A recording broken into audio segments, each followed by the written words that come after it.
Pessoal, então vamos começar aqui então, oficialmente, né? Bom dia a todos aí, sejam muito bem-vindos aí à nossa disciplina de desenvolvimento e comportamento humano nas organizações, aqui da Uniswan. Toda sexta-feira nós estamos aqui agarrados, né? Agora iniciando a unidade 3, que eu tenho certeza que vocês vão gostar bastante. Deixa eu colocar aqui no modo de apresentação aqui.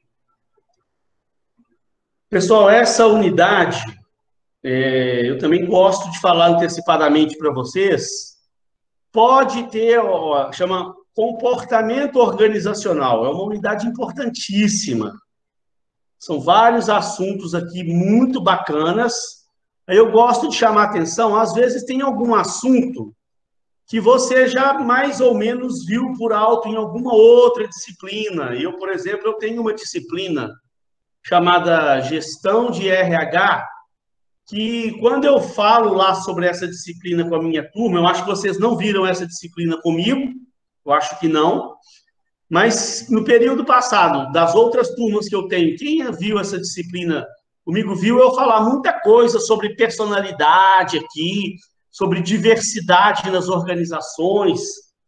A gente fala lá nessa disciplina, é meio inevitável, quando eu vou falar de gestão de RH, não tem como eu não falar da diversidade nas organizações.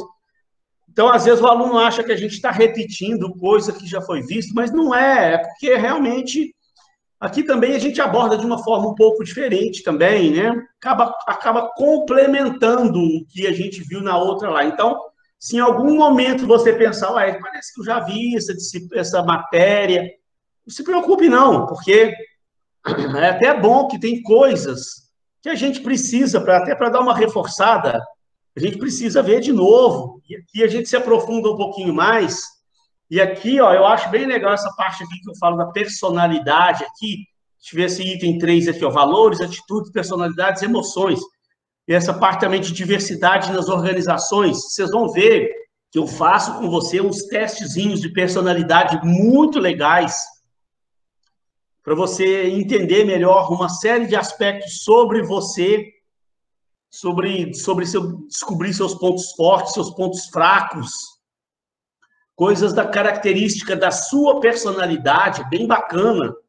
Tá? Então, isso serve para você se conhecer melhor e serve para você entender um aspecto, exatamente o porquê dessa nossa unidade aqui, comportamento organizacional.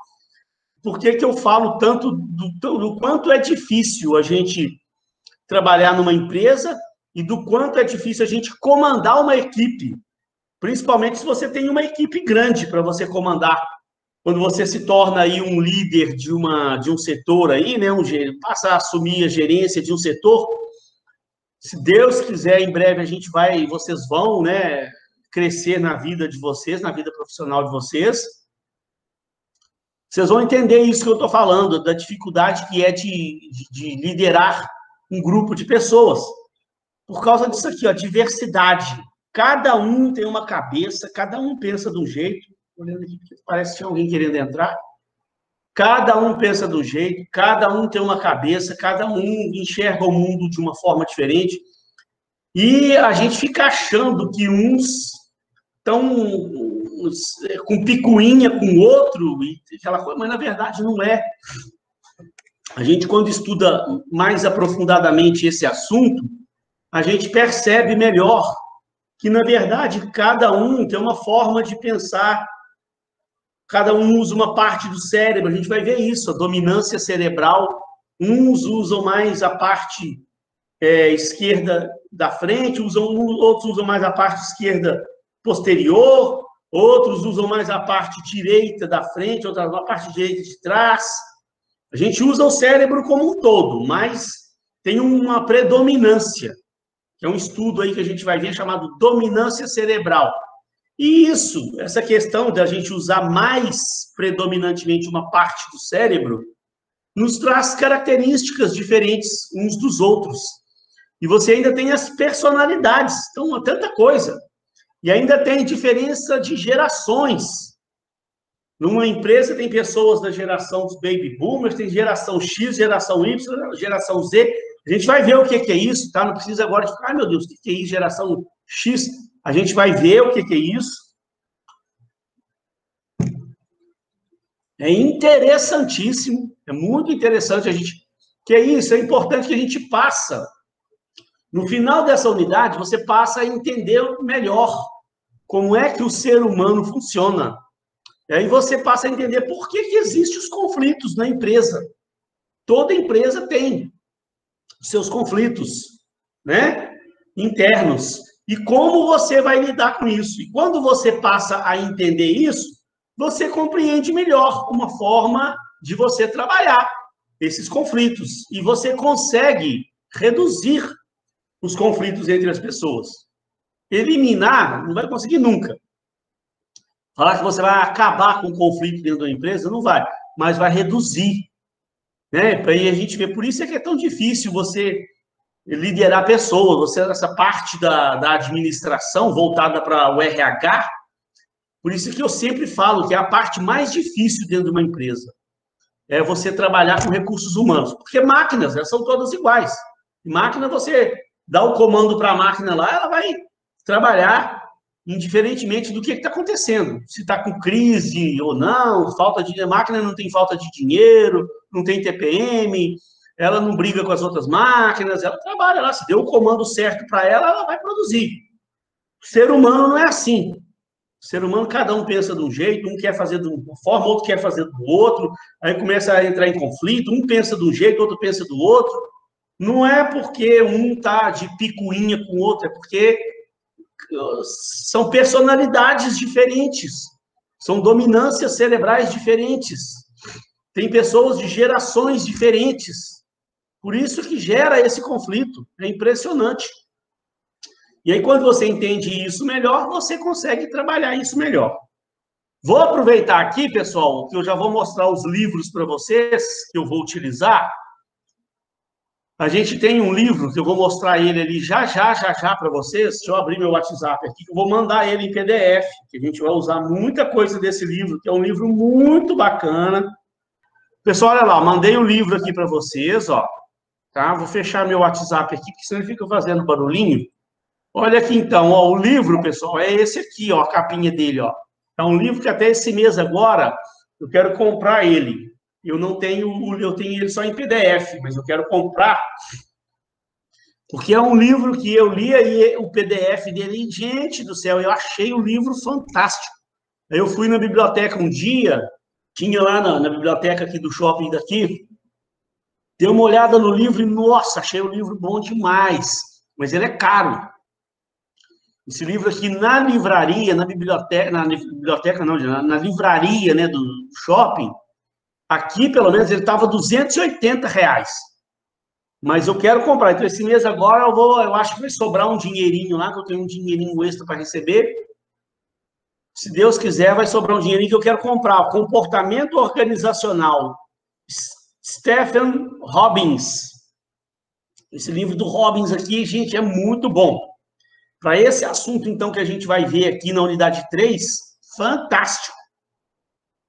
Eu uso também o livro do Chiavenato, que é um livro também meio básico para a gente, né? Tem um outro livrinho do Chiavenato, vocês não vão precisar muito dele, não, que é só um trechinho lá, que eu pego dele, um pedacinho que eu achei legal lá, que eu incluo aqui, mas eu uso mais o livro do próprio Chiavenato aqui, Gestão de Pessoas, que vocês têm. Depois, quem não tiver, pessoal, ainda, eu já mandei ele no grupo lá no início, quem não tiver esse livro aqui, me fala, que eu tenho ele em PDF também, eu torno a mandar o livro do Chiavenato de Gestão de Pessoas, e acabei de mandar o do Robbins aí para vocês, que nessa unidade 3, a gente usa ele bastante. Porque olha lá o título dele, ó, Comportamento Organizacional, é exatamente o assunto que nós vamos ver agora nessa nossa unidade.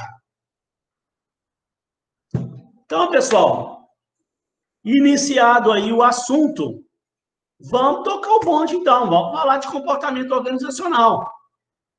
Eu vou fazer como sempre faço, eu vou lendo esse trechinho inicial, ele é até um pouquinho mais chatinho, mas, gente, na aula que vem, torna-se um assunto muito interessante. Hoje, do meio para a aula para frente, também já fica bom. Aqui esse assuntinho, a introdução disso aqui, muito conceito, né? A gente tem que ver os conceitos aí, o que é realmente o comportamento organizacional, o que essa área estuda, enfim. Então, é uma parte mais conceitual dessa unidade, mas que também a gente tem que falar.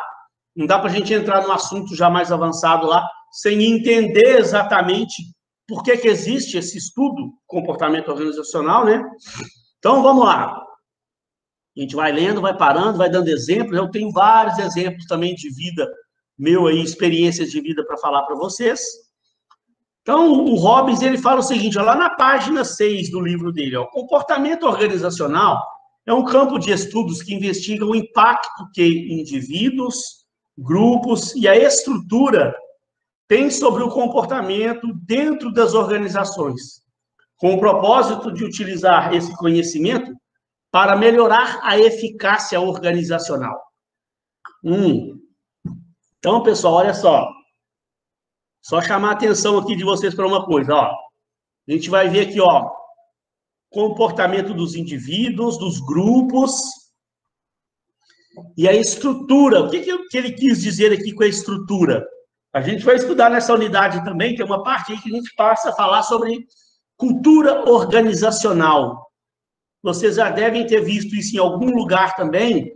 Tem outras disciplinas aí que a gente estuda comportamento organizacional, cultura organizacional.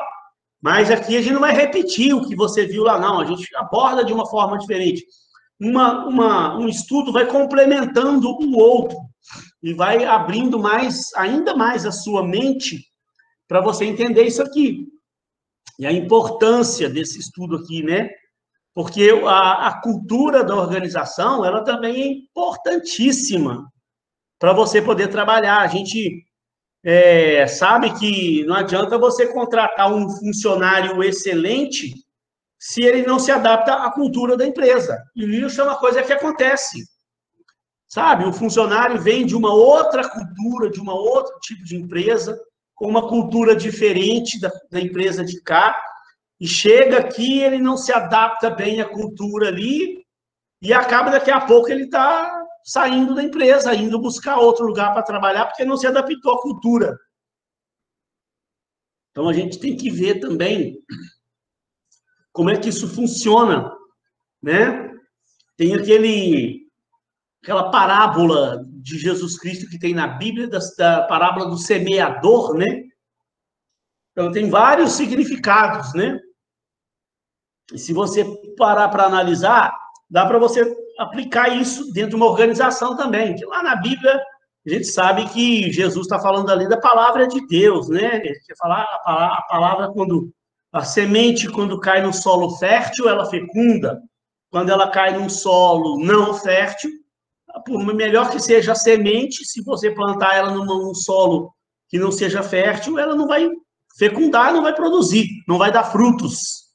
Então, lá ele está falando sobre a palavra de Deus e tal. Mas se a gente trouxer isso para as organizações, se aplica também, né?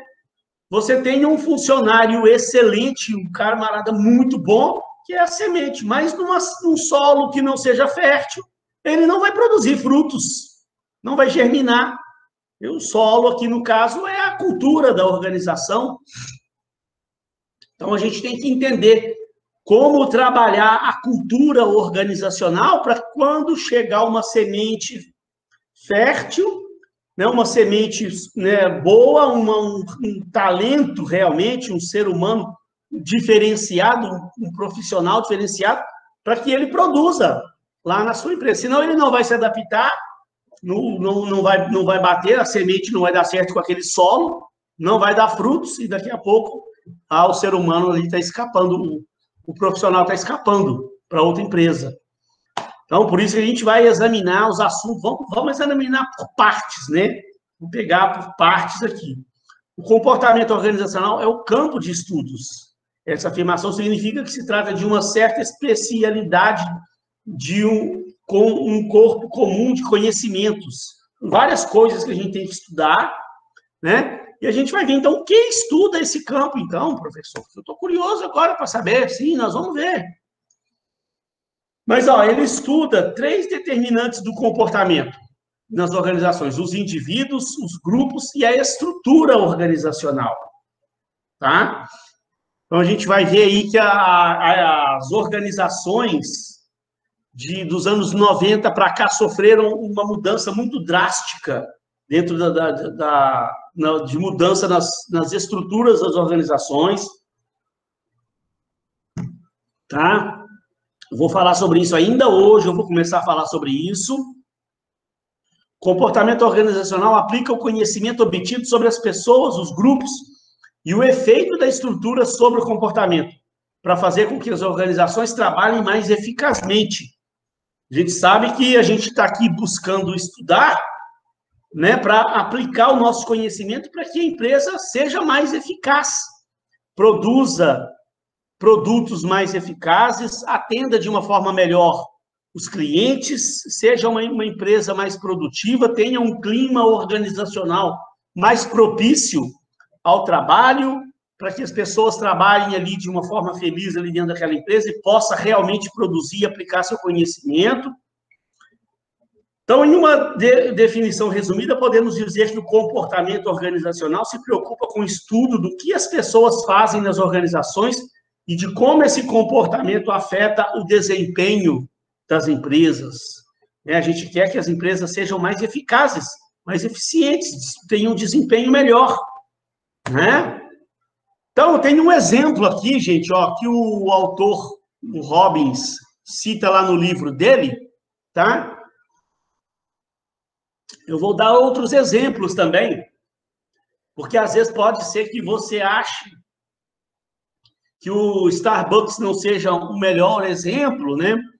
Mas aqui você tem que entender, ele está falando muito bem aqui da rede Starbucks e tal, botando a rede lá em cima e tal, papapá, falando do bom atendimento. No livro lá ele fala do bom atendimento da rede, que o quanto é uma empresa boa de se trabalhar, e de repente você, algum dia, pode não ter tido uma boa experiência com Starbucks, né? Mas você tem que aqui levar em consideração que ele está falando da Starbucks, isso é um livro americano. Esse autor aqui é americano. Ele analisa o que acontece com o Starbucks lá nos Estados Unidos. Então, aqui, eu, por exemplo, eu acho bacana o Starbucks, sim. Gosto lá, eu acho um ambiente bacana, adoro sentar ali e tal. Tinha pelo menos uma Starbucks que eu ia num shopping no Rio, numa zona no Rio Sul, sei lá. Tinha uma Starbucks que eu adorava sentar lá, tinha umas poltronas que a gente sentava para tomar um café, ler um livro, eu adorava sentar lá, era muito bacana e tal. O atendimento era bom, lá nessa Starbucks que eu ia, pelo menos que eu conheço. As que eu frequentei, o atendimento foi bom. Eu falo porque você pode ter tido uma experiência negativa, sei lá, chegou um dia no Starbucks, foi mal atendido, não gostou do café, o clima não estava legal, sei lá, né? Mas, de uma certa forma, aqui, ele está olhando lá as Starbucks dos Estados Unidos. Mas se você pegar essa rede como um todo, pelo mundo afora, ele está olhando a rede como um todo, né? Olha o que ele fala, ó. A rede norte-americana Starbucks compreende como o comportamento organizacional afeta o desempenho de uma organização. A empresa construiu e mantém uma excelente relação com seus funcionários, oferecendo opções de participação acionária. Olha que bacana. Né? O funcionário tem a opção de uma participação acionária. Eu nem sei exatamente como é que isso funciona. Mas imagina você ter a possibilidade de crescer lá dentro e um dia ter ações da empresa. Olha que legal. Assistência médica e odontológica integral para todos, inclusive para os funcionários de meio período. Então, você pode falar, não, professor, eu já trabalhei na Starbucks, não tem muito bem isso aí, não. Aqui ele está falando da Starbucks nos Estados Unidos, na rede lá. Então, pode ser que aqui no Brasil não funcione, mas eu acho que por ser uma rede deve ter, né? Mas, bom, vamos lá, ó. Ele fala, funcionários bem treinados e respeitados tratam bem os clientes. Com cerca de 25 milhões de visitantes em suas lojas toda semana, a Starbucks continua abrindo novas unidades em todo o mundo e aumentando sua receita 20% ao ano. Olha, uma empresa que cresce hoje 25% ao ano, Jesus amado, que maravilha. E aí, pessoal, eu tenho outros exemplos, né? Não sei se vocês também concordam comigo, compartilham com a minha forma de pensar, mas, por exemplo, tem empresas aqui que eu acho muito bacana, que eu gosto de ir, que é, por exemplo, o Outback, né? E eu posso falar porque eu tenho uma amiga que ela é gerente numa rede aí de Outbacks aqui do Rio de Janeiro. Anos ela trabalha lá, ela fala para mim o quanto ela ama trabalhar lá, o quanto é bacana. Então, aquilo que eu falo, algum de vocês aí pode, de repente, falar, professor, eu já trabalhei lá, não gostei muito, não. Então, eu não sei, né? Porque é uma rede, tem todos os shoppings por aí afora, tem fora dos shoppings também, tem dezenas aí de Outbacks por aí afora. Pode ser que você deu azar de ir trabalhar num aí que a coisa lá não funcionava tão bem. Mas eu, por exemplo, particularmente, eu gosto, adoro ir. Sempre que eu tenho oportunidade que eu vou no shopping, eu adoro comer lá, porque eu acho um ambiente bacana. Eu, por exemplo, nunca tive experiência ruim, não. Sempre sou muito bem atendido onde eu vou. Acho os produtos muito bons, comida muito boa, atendimento do pessoal muito bacana. Eu percebo uma coisa que a gente percebe, que os funcionários trabalham motivados, tá? Então, você pode ter tido alguma experiência ruim, mas eu, por exemplo, as experiências que eu tive foram boas. Aí você pode falar, professor, mas o preço lá é meio salgado. Pois é, mas olha que interessante. Esses lugares, mesmo tendo preços um pouco mais acima do que a média pratica e tal, não é o Outback não é o lugar mais baratinho para você ir comer, não. Ele é mais caro. E vive cheio. Gente, pouco tempo aí, nessa crise toda, eu falei com meu filho um dia, vamos no Outback, vamos. Chegou lá, eu desanimei, porque a fila estava quilométrica. Falei, não, eu estava com um pouco de pressa, falei, não dá para esperar essa fila, não. Uma galera lá de fora, com aquele tokenzinho lá, esperando para entrar. Gente, nós estamos numa época de crise. Muita gente sem dinheiro. E o negócio é mais caro e tem fila. Não concorda? Quantas empresas estão aí fechando as portas aí com essa crise aí? Não estão tendo cliente, não está não sei o quê. Teve que se fechar uns dias aí, acabou não aguentando, fechou as portas. Foi lá no Outback, tá a fila quilométrica para entrar no negócio. Por quê? Né? Então, aí eu ia falar, né? Tem uma amiga minha que trabalha lá. Tinha uma época aí que eu dava aula de gestão de serviços. Então, um dia eu conversei com ela a respeito disso, para passar um pouco da experiência para os alunos. Ela sempre me falou, nossa, eu amo trabalhar lá. Forma de gestão interna lá. A gente tem reuniões ali direto e reto, faz reunião com a equipe toda.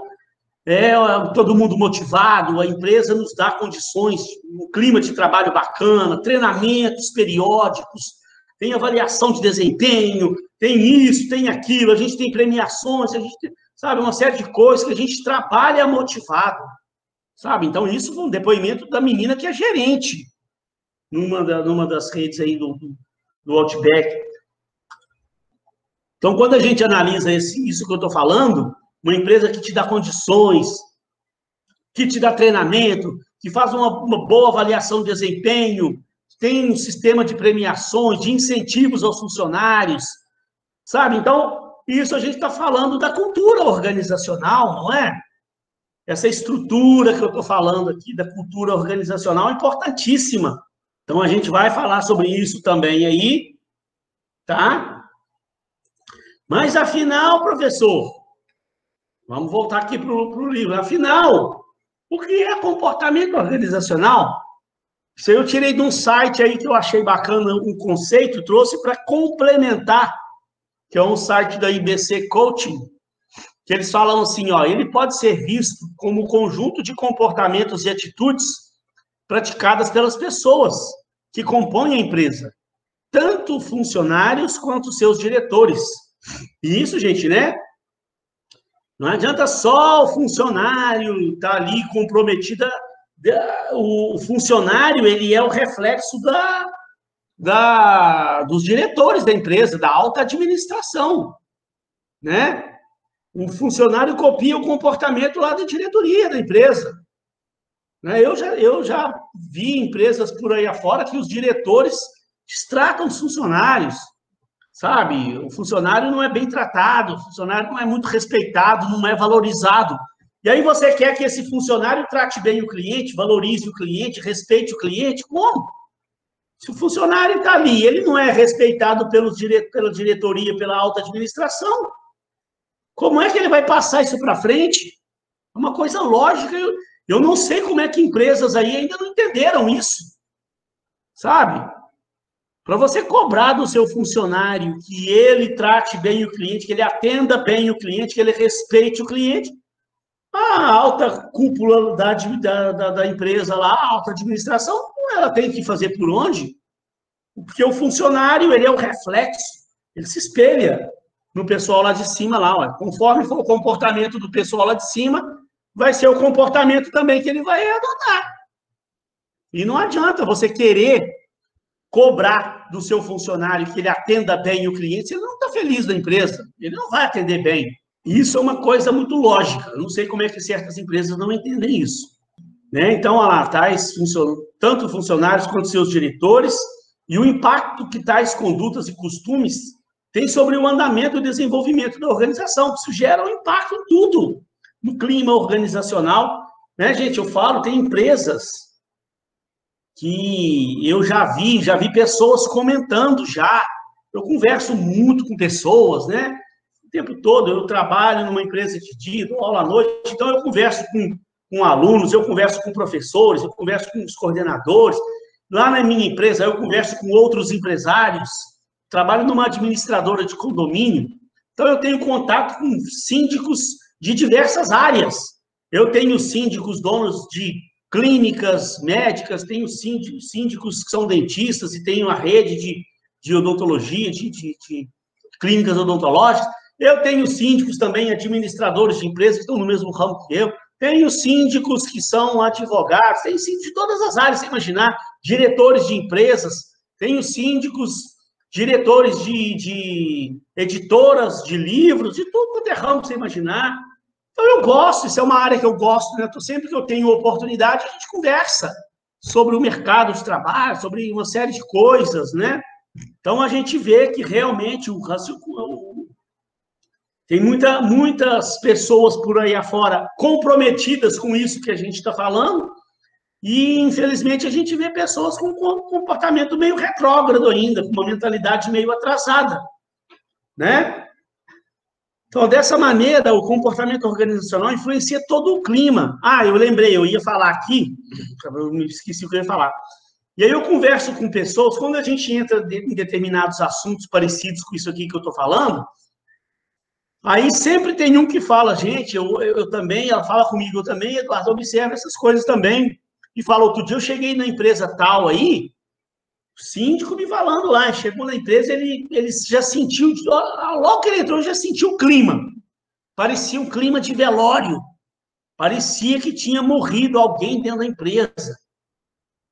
A pessoa me contou, gente, eu cheguei lá, eu senti mal dentro da empresa, eu cheguei, todo mundo com aquela cara amarrada, todo mundo ali, sabe? Parece que a pessoa nem levantou para dar um bom dia para mim, parece que a pessoa lá dentro, ela não tem liberdade para se comunicar, não, o cara tem que ter, e aquilo, a gente percebe que é uma cultura da organização. Já conversei com pessoas aí que me contaram que trabalharam em empresas, não estou brincando, não, que o cara, ele tinha que ficar lá concentrado no trabalho dele, não tinha liberdade para conversar com ninguém dentro da empresa lá, e até para ir ao banheiro, ele tinha que pedir autorização para o gerente. Tinha que levantar a mão lá, o gerente fala, o que foi? Pois não, eu posso ir no banheiro? O gerente fala, pode ir lá. Pode. A pessoa, para ir ao banheiro, tem que pedir permissão para o gerente da empresa. Gente, isso é real. A pessoa me falou isso.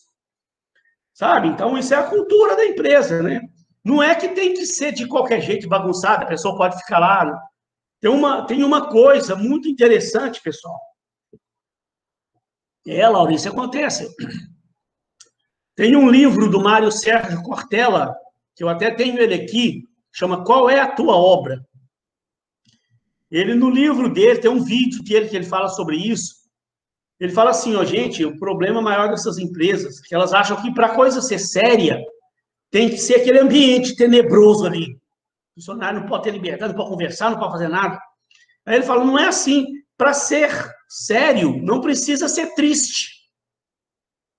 Sabe? Para você ter uma empresa séria, com funcionários comprometidos, não precisa de ser triste. Não precisa de estar todo mundo ali nesse clima de velório. Você pode fazer uma coisa séria, muito séria, num ambiente descontraído. Sabe? É só você saber lidar com o pessoal, comandar, liderar a sua equipe ali, para que eles trabalhem seriamente ali, mas num ambiente descontraído, onde tem esse clima de terror, esse clima de tristeza, você pode ter certeza que a coisa não vai funcionar. Ele fala no livro, tristeza é sinônimo de problema. Funcionário que trabalha lá naquele clima de tristeza vai ter problema daqui a pouco, ele não vai fazer o trabalho dele bem feito. Isso vai refletir. O cliente sente isso. Eu estou falando porque eu sinto e eu estou falando. Isso foi uma síndica, um tempo atrás, falou comigo. Eu cheguei na empresa e estava aquele clima de velório. Eu fiquei, depois não me deu vontade de voltar na empresa. Ela se sentiu mal dentro da empresa. Chegou, viu aquele clima de terror, todo mundo ali, cabeça baixa ali. Parecia que tinha soltado uma bomba dentro da empresa, lá, tinha matado gente lá dentro, lá.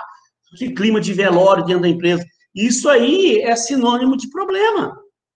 Sabe? Então, os gestores dessas organizações têm que entender que dá para você fazer um clima de trabalho saudável e sério, né? Onde as pessoas acordem felizes para ir para o trabalho, cheguem felizes no ambiente de trabalho, onde você tem ali que você possa trocar ideias ali dentro, ali, sem atrapalhar o seu trabalho ali, você ter o seu trabalho, suas metas ali, mas, né, ser aquele clima de trabalho descontraído, até porque, gente, nós somos seres humanos, nós temos problemas, nós temos as nossas dificuldades, às vezes faz falta para a gente, né, chega lá no períodozinho do dia lá, você conversar com o seu colega de trabalho, desabafar um pouco, tá com um problema em casa, tá com um problema lá com o filho, com o pai, com a mãe, com o irmão, com alguma coisa qualquer.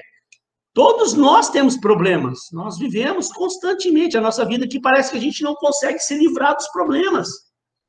E aí o funcionário vai para o trabalho, ele passa, gente, a gente infelizmente passa maior parte do nosso dia dentro do nosso ambiente de trabalho. A gente convive mais com nossos colegas de trabalho do que com a nossa própria família.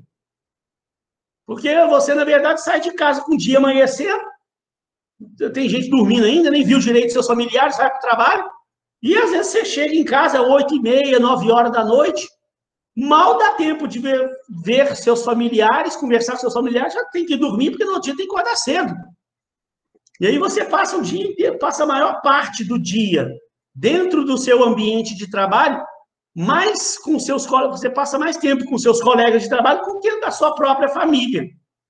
Então, gente, esse momento ali do trabalho ali, ele não é, tem que ser um ambiente gostoso, saudável, para que você tenha prazer em ir para o ambiente de trabalho. E tem aquele momentozinho para você compartilhar suas dificuldades com seus amigos, ali, com seus colegas, que acaba criando um laço de amizade muito grande com uma boa parte das pessoas. Não com todos, né? Porque existem as diferenças, né? No ambiente de trabalho, você tem determinadas pessoas que, de repente, você não bate muito bem com elas, mas você cria uma amizade muito grande com outras pessoas, né? Então, esse clima de trabalho, ele tem que ser propício a você passar o seu dia inteiro de trabalho ali, né? Se a empresa não te proporciona isso, como é que você vai dar o melhor de si? Como é que você vai se comprometer? Né? É uma coisa lógica, gente. Se a empresa me dá a possibilidade de um clima saudável, eu trabalhar ali, eu tô trabalhando numa empresa que eu sou respeitado, a empresa está se preocupando comigo, a empresa está me dando um bom treinamento, a empresa está fazendo uma boa avaliação de mim, a empresa está traçando para mim um planejamento para o meu futuro dentro da organização. Se a empresa me respeita, É lógico que eu vou arregaçar a manga e vou dar o meu sangue ali pela empresa. Vou trabalhar igual um maluco ali, que eu estou vendo que a empresa está me respeitando e tá me dando possibilidades de crescer lá dentro, num ambiente saudável. Vou dar meu sangue. Agora, se eu chego na empresa, a empresa não me respeita, a minha diretoria não me respeita, me distrata, não está nem um pouquinho preocupado com os meus sonhos, se a empresa não me dá um treinamento adequado, se a avaliação é feita errada, se eu estou o tempo todo tendo aquele senso de estar sendo injustiçado ali dentro, como que eu vou trabalhar? Como que eu vou trabalhar? Acho que eu vou produzir o que deveria. E aí você cai naquela coisa, né? Hoje, tem muitas empresas hoje, aí, principalmente aqui no Brasil, que a gente vive numa constante crise. Parece que nosso país ele não sai nunca do momento de crise, né? E vem aí há anos e é uma crise atrás da outra, né? Daqui a pouco passa essa crise aí do coronavírus, aí aparece uma outra crise política, uma coisa que o Brasil está sempre em dificuldade, está sempre, ó, nós estamos hoje com 14 milhões de desempregados, mas sempre veio esse número aí. Há anos atrás, aí, quando estava melhorzinho, tinha 11 milhões de desempregados. Então, o que acontece nas empresas? As pessoas acabam trabalhando por obrigação ali, porque não podem pedir demissão, porque tem tantos milhões de desempregados, ela vai ter dificuldade em arrumar um novo emprego. E aí, então, acaba trabalhando só em troca do salário. Ela vai lá trabalhar, vai lá bater o ponto dela lá de manhã cedo lá, fica lá de cara amarrada trabalhando, cumprindo as obrigações dela, faz o trabalho dela mal feito, porque o clima é péssimo, ela é destratada pela alta administração da empresa, ela não é respeitada, ela não tem um treinamento adequado, a avaliação dela é mal feita, ela não gosta de trabalhar ali, mas não pode pedir demissão, né? Ela precisa daquele salário, se ela sabe que se ela pedir demissão, ela tem dificuldade para arrumar um novo emprego, fica ali, trabalhando só pensando no final do mês, receber o salário para pagar as contas dela. Como que uma pessoa dessa vai se comprometer com o resultado, com um bom atendimento ao cliente, com trazer inovações para a empresa? Sabe, gente, eu já passei por isso, né, na minha vida profissional. Trabalhei numa empresa, não vou citar nomes, é claro, para não ser antiético. Eu gosto de citar nomes quando eu vou falar bem da empresa. Igual eu falei da Starbucks, igual eu falei do Outback. Se eu gostei da empresa, se eu tenho boas referências para dar da empresa, eu vou falar o nome da empresa. Se eu não tenho, eu não vou citar nome para não ser antiético, né? Porque aqui até a aula está sendo gravada, fica lá, depois a gente acaba arrumando o problema de estar aqui falando mal da empresa. Eu não vou citar o nome, mas eu já tive experiências profissionais na minha vida que eu fiquei trabalhando desse jeito que eu estou falando.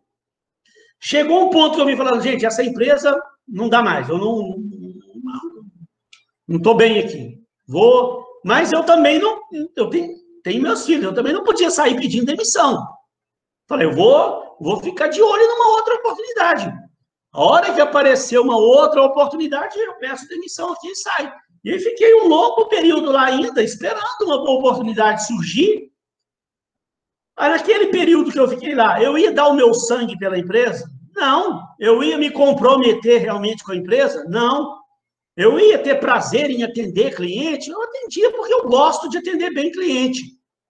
Mas ali internamente na empresa eu também não produzi o que eu poderia produzir.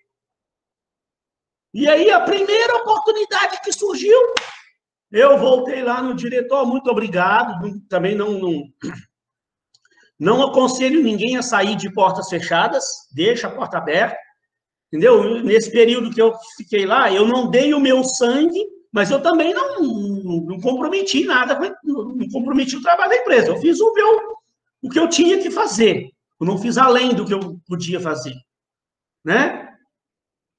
Então, aí quando surgiu uma nova oportunidade, era certa a coisa. Voltei lá, inventei uma desculpa lá para a empresa, olha, infelizmente, apareceram outras oportunidades, eu tenho outros objetivos na vida, eu gosto muito de trabalhar aqui, queria ficar trabalhando aqui, mas infelizmente, por questões profissionais, dei uma desculpa lá, papapá, preciso seguir meus sonhos da minha vida, eu espero que vocês entendam, saí lá de portas abertas lá com a empresa lá. E é isso que às vezes acontece por aí. A gente vê isso aí direto acontecendo. As empresas, as pessoas estão lá trabalhando, só esperando uma oportunidade melhor para aparecer, para surgir, para ela, ó, sair da empresa. Então, aquele período que ela fica lá, ela não vai produzir. Então, gente, você, quando tiver numa posição de liderança dentro de uma organização, você tem que pensar nisso, observar isso. Seus funcionários que você está comandando, eles não podem trabalhar só a troco do salário dele, não. Né? Ele tem que estar lá trabalhando feliz. O seu funcionário vai produzir à medida que você proporcione a ele um ambiente, uma estrutura, uma cultura organizacional para que ele realmente possa mostrar o que ele tem de melhor. Então, olha quanta coisa rica a gente traz, consegue refletir com esses textos aqui, né? Muito importante isso. Eu acho isso importantíssimo, sabe? Importantíssimo. Dessa maneira, pessoal, o comportamento organizacional, ela influencia todo o clima da corporação, que eu acabei de falar. O comportamento organizacional influencia todo o clima da corporação e pauta quais são as visões e impressões que as pessoas ligadas a ela possuem desse local de trabalho em questão. Né? Tudo que eu acabei de falar, o cara sintetizou numa frase aqui, ó. Tudo que eu acabei de falar, fiquei aqui 15, 20 minutos falando, o cara sintetizou isso numa frase. Tá vendo? Então, eu pego esses textos aqui complementares aqui que eu tirei da internet, não é à toa, né? Serve para a gente realmente ilustrar o que a gente está pensando. Mas, afinal, professor, o que é o comportamento organizacional? Está lá no site do IBC ainda. Ó.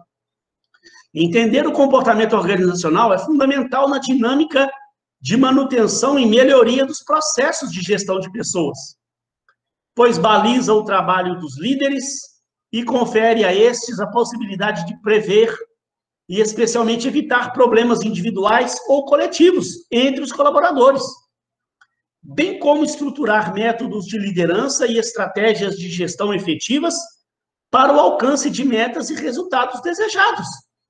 Né? A empresa tem lá suas metas, a empresa tem seus objetivos, aí a empresa quer que os seus funcionários busquem aquelas metas, busquem aqueles objetivos, mas a empresa não dá um clima, não proporciona o funcionário uma qualidade de vida, um ambiente de trabalho para que ele busque aquelas metas, busque aqueles objetivos.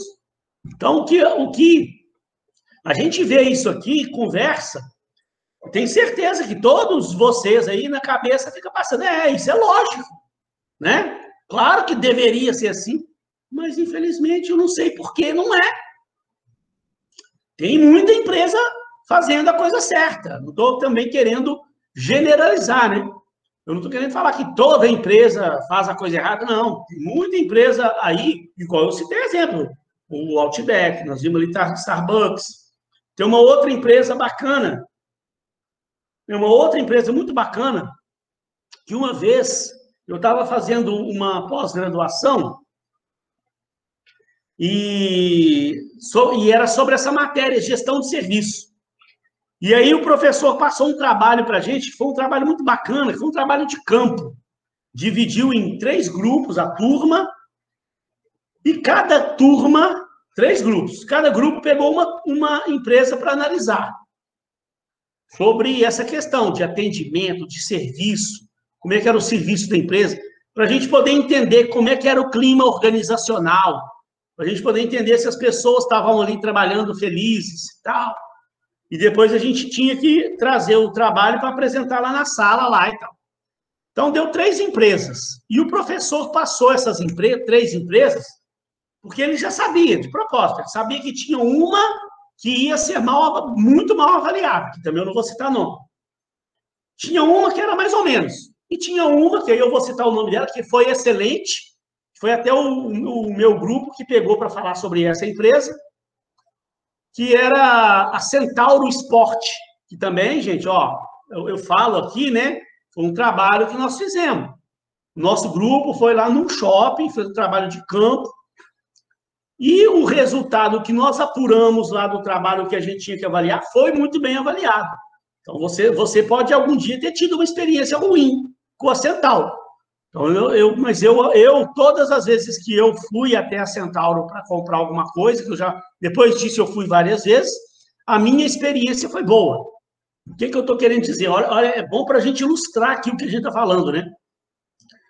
O grupo que fez na empresa ruim lá, contou que chegou lá, a empresa não tinha, como é que fala, indicações de onde estavam os produtos. Eles iam fazer uma simulação que eles iam comprar o produto, não tinha indicação de onde estava o produto, eles não achavam o produto dentro da loja, não tinha funcionário para atender, passou uma funcionária correndo, eles tentaram parar a funcionária para pedir informação, ela falou, já volto, uma cheia de coisa na mão, sabe, não teve a menor atenção. Quando conseguiram conversar com o funcionário, não foram, nem o próprio funcionário não sabia direito onde é que estava o produto, não deu a menor atenção. O outro grupo já foi mais ou menos, e o nosso grupo lá na Centauro, nossa, foi sensacional o negócio. Que até eu me lembro que eu fui simular, eu falei, eu vou simular como se eu fosse comprar um tênis para corrida, tá? Então, a menina que veio me atender, gente, mas foi assim, impressionante o atendimento da menina. A menina, gente, ela sabia tudo sobre o tênis. Então, quando eu falei para ela, eu fiz uma simulação, eu acabei não comprando o produto, não, mas eu fiquei lá perguntando para ela como é que o tênis funcionava. A menina sabia tudo sobre a parte técnica do produto. Então, ela me mostrou um tênis próprio para corrida, falou que esse tênis era acolchoado com produto não sei o que lá, deu a qualidade do produto que ia fazer o acolchoamento do tênis. O solado do tênis vinha com uma molazinha lá, que era feita disso, daquilo, que aquela mola produzia um efeito de amortecer o impacto né, quando eu estivesse correndo. Ela foi me dando as características técnicas do produto. Você viu que aquela menina teve um treinamento técnico sobre aquele produto, para ela poder apresentar o produto para o cliente. E o atendimento dela, nota 1000. Se eu falava, mas você não tem um outro assim? Até, peraí, deixa eu pescar para você. Ia lá, corria, buscava, me demonstrava o produto também. Os meus colegas também, que foram comprar outros tipos de... simular, né? Que iam comprar outros tipos de produtos, também relataram que todos os atendentes sabiam sobre as características técnicas do produto que estava vendendo, demonstraram os produtos, se prontificaram a ajudar. Na hora que a gente saiu, deram o cartão para a gente, falaram, se qualquer dúvida que você tiver, se você quiser voltar aqui para olhar novos tênis aqui, para você definir o melhor para você, eu estou aqui à disposição para te ajudar, para te esclarecer. Eu quero que você compre o melhor tênis para que você possa fazer sua corrida lá, sua caminhada com segurança para a sua saúde. Sabe, impressionante o atendimento que o pessoal deu. Mas aí você percebe, gente, aí a gente fez uma análise do clima organizacional, como é que é, a gente percebe que a empresa realmente, isso parece que vem de cima. Os funcionários trabalham felizes, motivados, tem treinamentos nos produtos que eles estão vendendo, tem avaliação de desempenho, o clima organizacional é propício, porque se aquele funcionário tivesse sendo destratado ali, não tivesse tendo um clima de trabalho legal, não tivesse tendo um treinamento bacana, ele não teria dado o atendimento que deram para a gente, né? A gente, quando não está feliz ali naquele ambiente de trabalho, como é que a gente vai demonstrar isso para as pessoas, passar isso para frente? Não tem jeito. Nossa, professor, isso é bacana mesmo. É. Então, olha lá, ó. Fazer o estudo e avaliação do comportamento organizacional também visa trazer um maior entendimento sobre as lacunas empresariais, no sentido comportamental e cultural, para o desenvolvimento contínuo e assertivo de soluções, a fim de atrair e reter talentos. Olha, isso aqui também, olha que coisa importante para a gente refletir, ó. Quando a gente cuida do clima organizacional, do comportamento organizacional, da cultura organizacional, te proporciona atrair e reter talentos, pessoas talentosas. Porque também não adianta só atrair.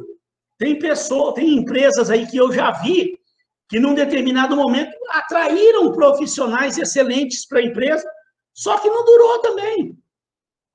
Funcionário entra, daqui a pouco ele percebe um clima estranho, ele não está sendo respeitado, ele percebe problemas internos na estrutura da organização, na cultura da organização, daqui a pouco está saindo.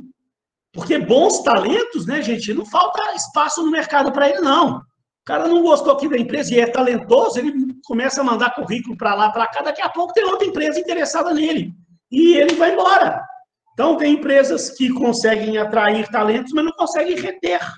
E aí, ó, evitar o turnover. O que é turnover? É essa rotatividade. Turnover é rotatividade de funcionários. Entra bons funcionários, sai. Fica aquele entra e sai. A empresa não retém talentos. E como é que ela vai buscar seus objetivos? Como é que ela vai buscar suas metas? Como é que ela vai atender bem ao cliente? Se não proporciona um bom clima organizacional e não consegue reter os seus talentos. Ó, promover engajamento, aquilo que eu falei, né? Como é que o funcionário vai se engajar, vai se comprometer? Como é que vai produzir? Né? E harmonia entre os stakeholders. Ele fala, ó, desenvolvimento contínuo e assertivo de soluções a fim de atrair e reter talentos, evitar o turnover da rotatividade, promover engajamento, produtividade e harmonia entre os stakeholders, que são todas as pessoas envolvidas no processo da organização. Muito bacana, professor. Realmente o senhor tem razão, sim. E aí, pessoal, tem uma série de coisas que a gente precisa analisar, mas aqui a gente vai se atentar a duas das principais. A gente vai estudar mais aprofundadamente, mas vamos ver aqui de um modo geral, ó, a percepção e a diversidade nas organizações. Olha aqui, voltando para o livro lá do Robbins, na página 11. A compreensão do comportamento organizacional nunca foi tão importante para os executivos. Períodos desses novos tempos que nós vivemos hoje, tá sendo muito importante, né? Ele fala assim, um rápido exame das enormes mudanças que estão ocorrendo nas organizações confirma esta afirmação. Em suma, hoje há diversos desafios para que os executivos utilizem os conceitos do comportamento organizacional. Vamos abordar alguns dos assuntos mais críticos enfrentados pelos executivos, para os quais o estudo do comportamento organizacional oferece soluções, ou pelo menos algumas ideias que podem resultar em soluções. Né? Vamos ver alguns dos assuntos mais críticos aqui. Infelizmente, não dá para a gente se aprofundar em tudo, mas pelo menos eu vou tentar nessa unidade me aprofundar um pouquinho nesses dois aqui, ó, a globalização e a diversidade. São assuntos importantíssimos para a gente poder entender o porquê que a gente precisa tanto entender sobre o comportamento organizacional, como gerir isso, né? Então, daqui a pouquinho eu vou falar mais sobre globalização com vocês. Na aula que vem, eu vou pegar esse assunto aqui, ó, a diversidade, né? Que diversidade é o que eu estou falando aqui? Das diferenças entre as pessoas. Numa organização, para você ter uma ideia, nós vamos entender isso melhor, eu vou aplicar com vocês aqui, para vocês, testes de dominância cerebral, testes de personalidade, tem o teste DISC, que são 3 testes que eu aplico, isso na aula que vem. Eu vou mandar os testezinhos para vocês, vou ensinar vocês a fazer esse testezinho. Esses testes, eles servem para você se conhecer melhor, mas ele vai servir também para a gente ver as diferenças entre as pessoas. Por que as pessoas são diferentes? Porque elas nascem com personalidades diferentes. Elas nascem com dominância cerebral diferentes. Então, esses testes servem para você. Isso aqui é a diversidade. E tem gerações diferentes ainda. O que são gerações? Tem pessoas numa empresa lá com 50, 60 anos. A geração dos baby boomers. A gente vai ver isso. Tem pessoas da geração X, tem pessoas da geração Y, Nós vamos ver isso na próxima aula, tá? Quero agora que você fique aí pensando, o que é isso, geração X? Você já deve ter ouvido falar isso em alguma disciplina, mas nós vamos tornar a ver isso na aula que vem. Essas pessoas de gerações diferentes, elas têm características diferentes. Elas nasceram em mundos diferentes. Né? Uma pessoa lá com 50, 60 anos, ela nasceu numa época que nem existia internet, não existia smartphone, não existia nem computadores. Aí você, dentro de uma empresa, tem pessoas trabalhando junto, em conjunto ali, né? Dessa geração, trabalhando com pessoas que estão chegando agora no mercado de trabalho, que já nasceram na época da tecnologia, ela tem uma visão de mundo completamente diferente. Então, se você não sabe trabalhar isso internamente, essas pessoas, elas costumam ter conflitos umas com as outras, não é porque elas estão ali com picuinha um com o outro, como costumo falar, não. É porque elas nasceram em mundos diferentes, elas pensam de forma diferente, elas enxergam um mundo diferente. Então, tem uma série de coisas que a gente vai ver na aula que vem, que a gente consegue entender melhor, então, essa diversidade aqui, pessoas diferentes dentro de uma organização, né, e que você tem que aprender a lidar com essa diversidade. Mas tudo, gente, em busca da qualidade e da produtividade, né? As empresas hoje, elas precisaram, por causa da globalização, que a gente vai ver hoje, elas precisaram se tornar mais competitivas, buscar mais qualidade, buscar mais produtividade. Então, buscando a melhoria no atendimento ao cliente, né? A gente vai ver que as empresas hoje, elas mudaram, isso nós vamos ver ainda hoje ainda. Eu vou dar um intervalinho daqui a pouquinho, e ainda hoje nós vamos ver que as empresas, elas mudaram radicalmente suas estruturas e buscaram dar mais autonomia às pessoas, a famosa descentralização do poder. Antigamente, o poder era mais centralizado lá na cúpula da empresa, lá na alta administração. E à medida que essas empresas foram se reestruturando, elas deram mais autonomia para as pessoas de baixo. E as empresas buscaram mais inovação e mudança, porque foram obrigadas com essa globalização. Nós vamos entender isso melhor. E outra coisa importante que vocês precisam entender, pessoal, a busca do equilíbrio entre a vida pessoal e profissional. No final dessa unidade, daqui 3 aulas, eu vou dar lá no final da unidade umas dicas sensacionais que você, quando for um gestor, você, quando for um líder de uma equipe, passe isso, essas mensagens para a sua equipe. Como você buscar um equilíbrio na sua vida, buscar um equilíbrio nas suas emoções, coisas simples que você pode fazer para você ter um equilíbrio na sua vida. Porque as organizações hoje, pessoal, um erro que acontece, eu já vou dar um intervalozinho, vou ver o que vocês comentaram ali. Aí em RH eu cheguei a fazer um desses testes. Eu aplico esses testes lá quando eu dou RH. Aqui eu aplico de novo, não tem problema se você já fez, não, tá lá. É bom que faz de novo, aí aqui a gente faz, aborda e fala de uma forma um pouco diferente. Cada professor, ele tem a sua forma de falar, mas é legal que a gente revê isso aí. Eu tenho uns testes ali e bem interessantes, que eu tenho certeza que nem todos você fez, mas é bom para a gente entender como é que o nosso cérebro funciona e como você pode trabalhar isso. Mas o que eu estava falando aqui?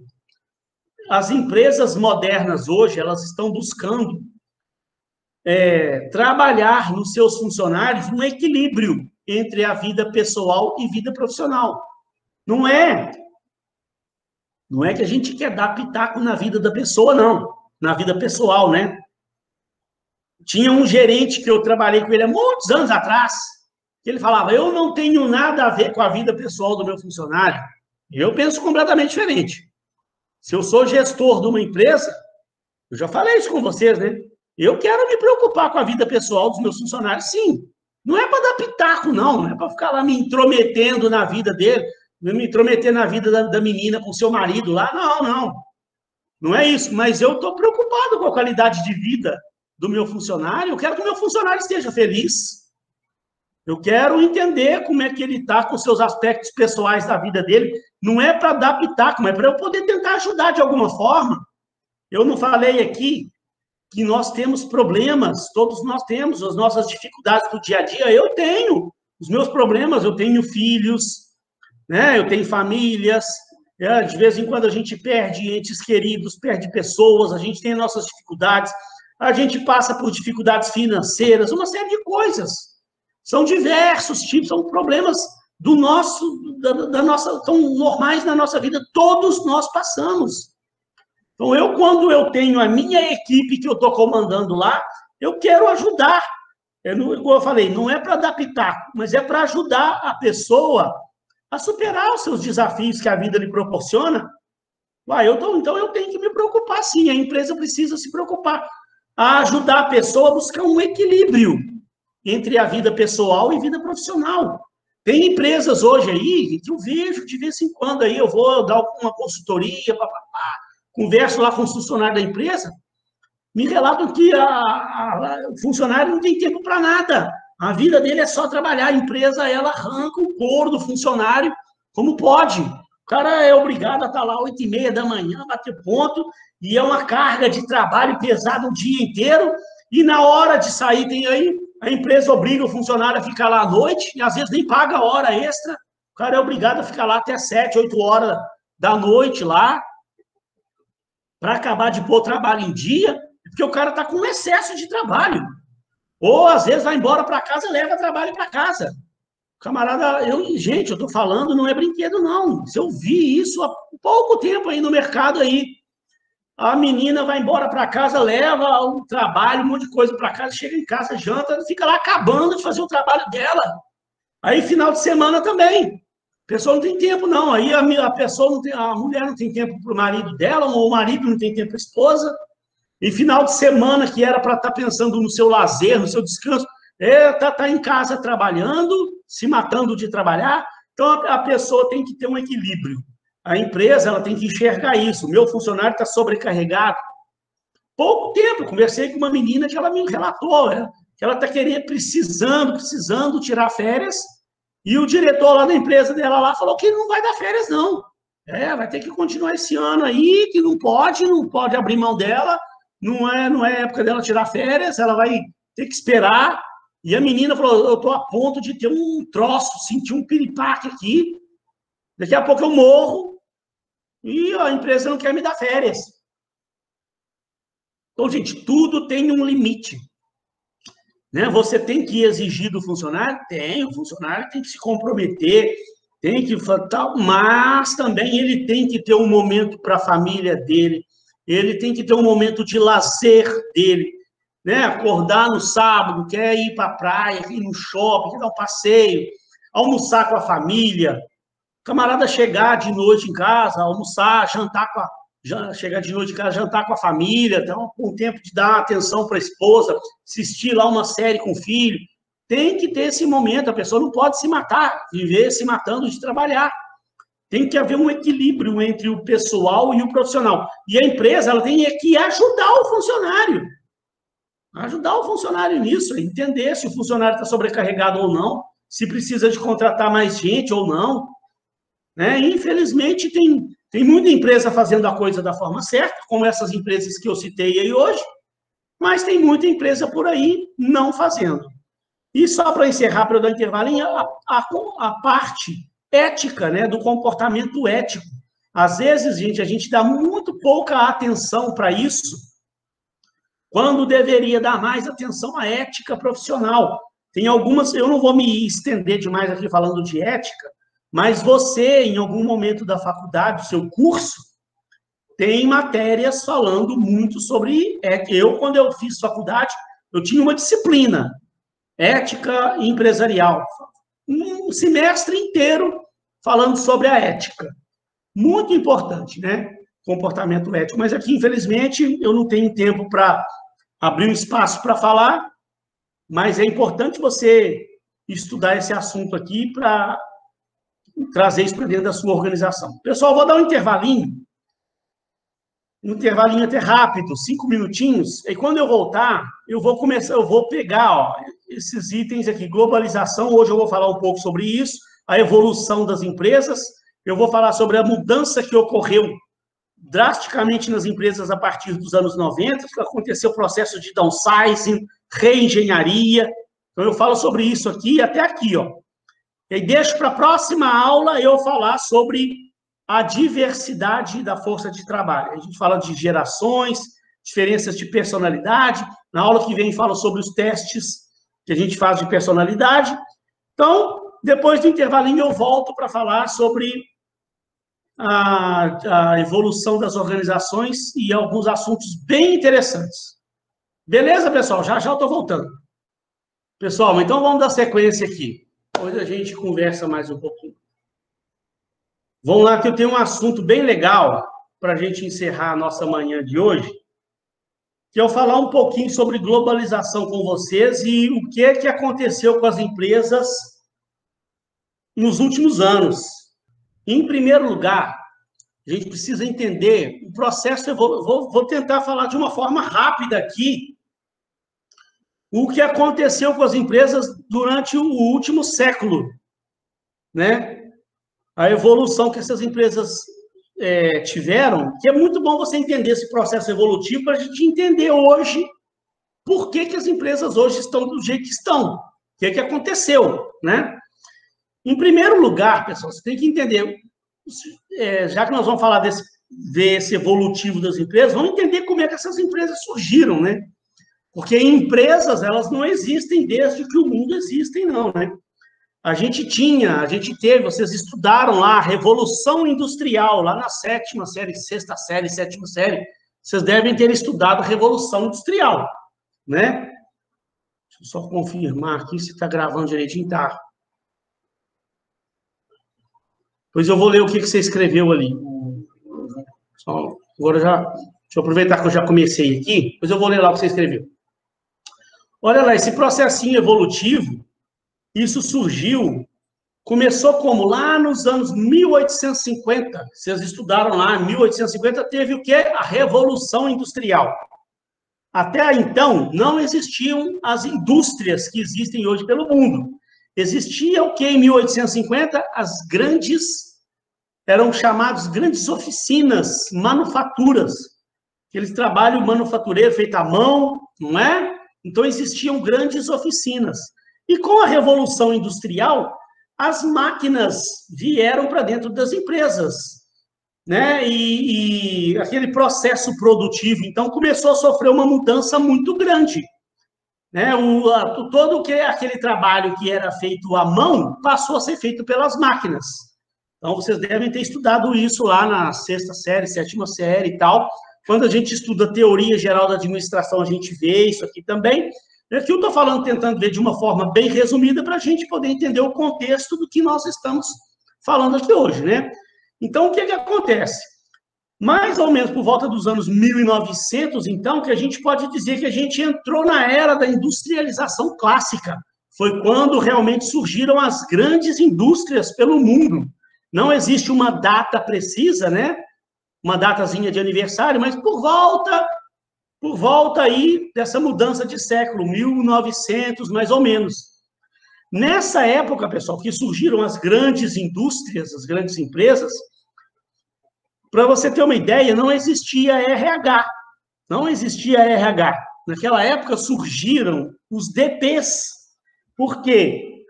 Com o avanço, né, com essa mudança das indústrias, das empresas, com a chegada das máquinas,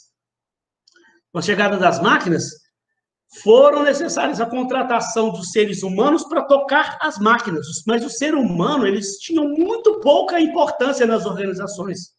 Naquele momento, o que era mais importante eram as máquinas. Nós estávamos ali, né, em pleno início da industrialização clássica pelo mundo, né? As máquinas chegaram, isso gerou muito desemprego também, né? Porque naquele momento, onde você tinha lá 50 pessoas trabalhando para produzir os produtos, instalou-se uma máquina lá que eliminou o trabalho de 50 pessoas. E você colocou uma ou duas pessoas para cuidar daquela máquina, né? Então, foi o fenômeno da industrialização que surgiu no mundo. E o DP, ele foi criado porque, com a contratação dessas pessoas para tocar as máquinas, o DP surgiu para cuidar dessa parte burocrática, né, da contratação das pessoas. Então, como assim cuidar da parte burocrática? O DP, então, ele fazia aquele trabalho de contratação da pessoa, cuidar da documentação das pessoas, do registro dos profissionais nos livros de registro de empregado, a contratação, e depois que contratava, para cuidar da parte burocrática do funcionário. A folha de ponto, o camarada chegar, assinar a folha de ponto, cuidar da escala de revezamento de trabalho daqueles funcionários, cuidar no final do mês, né? Cuidar da confecção da folha de pagamentos, então analisar o período que o funcionário trabalhou no mês, quantas horas ele trabalhou, se tem que descontar alguma falta, se tem que descontar algum horário que ele chegou atrasado, confeccionar a folha, o recolhimento dos encargos e providenciar o pagamento da folha, da folha de pagamento dos funcionários. Então, o DP, ele existia naquela época apenas para cuidar, e existe até hoje, né? Mas ele surgiu para cuidar da parte burocrática. O RH não existia, porque o funcionário também tinha muita pouca importância. O funcionário, ele era tratado ali como um apêndice da máquina, né? Alguém que tocava a máquina, que a máquina que produzia era muito importante. E as empresas também tinham uma outra característica, eram muito verticalizadas e muito burocráticas, com centralização no topo. Nós vamos ver já já o processo que essas empresas sofreram, mas só para explicar para você, você vai entender melhor. Por que ele está falando que elas eram verticalizadas? Elas tinham muitas camadas hierárquicas. Essas empresas lá, naquela época, tinham o presidente, camadas de vice-presidentes, diretores, vice-diretores, gerentes, subgerentes, coordenadores, supervisores, até chegar lá embaixo na parte operacional da empresa. Então, eram muitos níveis hierárquicos. Por isso que a empresa era muito verticalizada. E a centralização no topo, ou seja, as decisões, né, eram todas tomadas lá no topo. Era o presidente com os vice-presidentes ali, com diretores que tomavam as decisões. Os funcionários de baixo tinham muito pouca autonomia, muito pouco poder de decisão, tá? Então, esse era o quadro aí das organizações, das empresas, quando elas surgiram pelo mundo.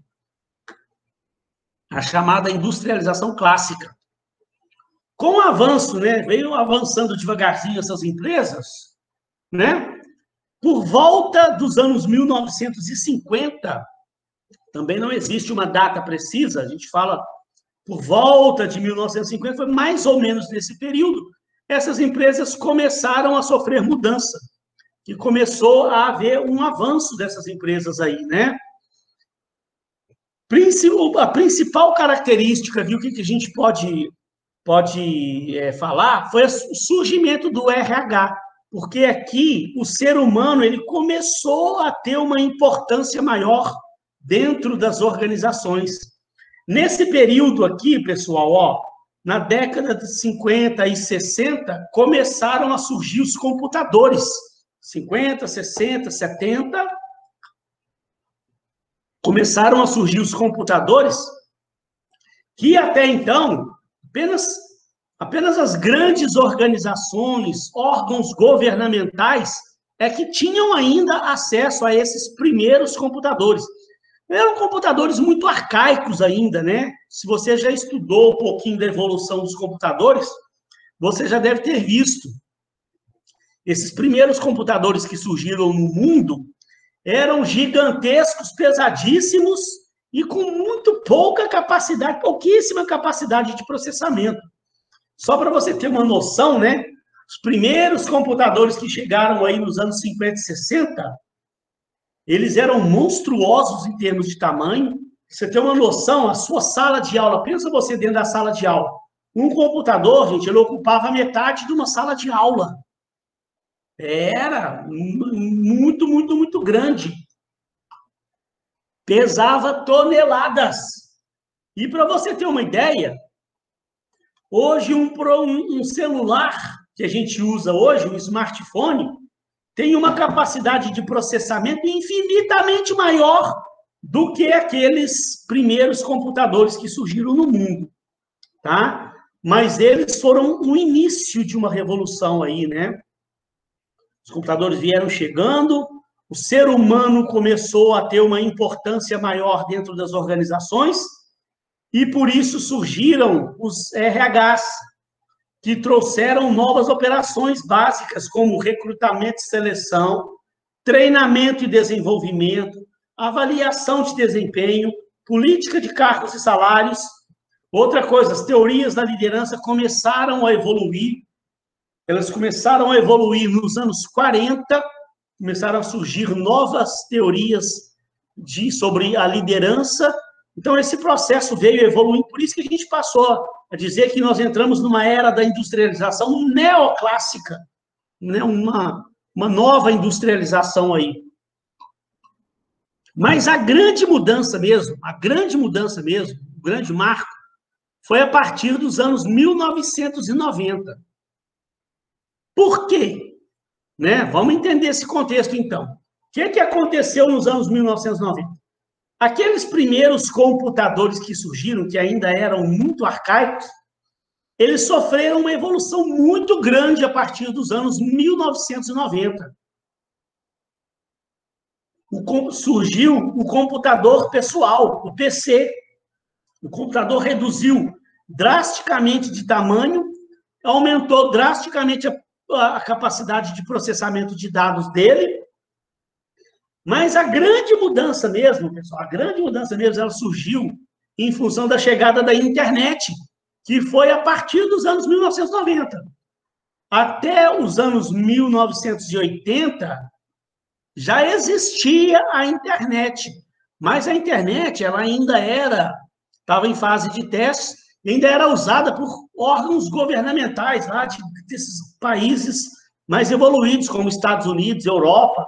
Eles estavam testando ainda a internet, a gente não tinha acesso à internet, nós, seres humanos, as empresas normais, não tinham acesso à internet. E nos anos 1990, com a chegada dos computadores pessoais, a internet também deu um salto muito grande e entrou para a nossa vida. E aí, com isso, o que aconteceu? Nesse início dos anos 90, veio o fenômeno da globalização. O que veio ser a globalização? Globalização é o seguinte: até esse momento, havia uma dificuldade muito grande de comunicação entre as empresas pelo planeta, ao longo do planeta, né? Pelo planeta fora. E com a chegada dos computadores e da internet, com a popularização da internet, essas empresas começaram a ter uma comunicação instantânea pelo mundo afora e começaram a fazer negócio com toda a parte do mundo de uma forma instantânea, coisa que não existia. E aí veio também esses sites modernos, começou, né? A partir dos anos 90, a coisa começou a evoluir, chegou um ponto que surgiram esses sites aí que proporcionaram às empresas fazer negócio com outras empresas do mundo. E aí, então, gente, houve uma globalização da economia. A gente passou a comprar produtos de empresas lá do Japão, passou a comprar produtos de empresa lá do Canadá, dos Estados Unidos, da China, da Europa, de todo canto do planeta. E as empresas, então, aumentou drasticamente a competição entre as empresas. Que até então, naquele momento, você tinha uma empresa aqui no Brasil, ela fazia só negócios locais. Ela vendia para pessoas só daqui da localidade daquela empresa. Nós comprávamos produtos apenas daquelas empresas locais. Com essa mudança, nós passamos a comprar produtos de empresas de outro lado do país, do planeta. Então, a competição, as empresas locais começaram a perder clientes para empresas de outros países, lá do Japão, do outro lado do planeta. Então, houve um aumento muito grande da competição.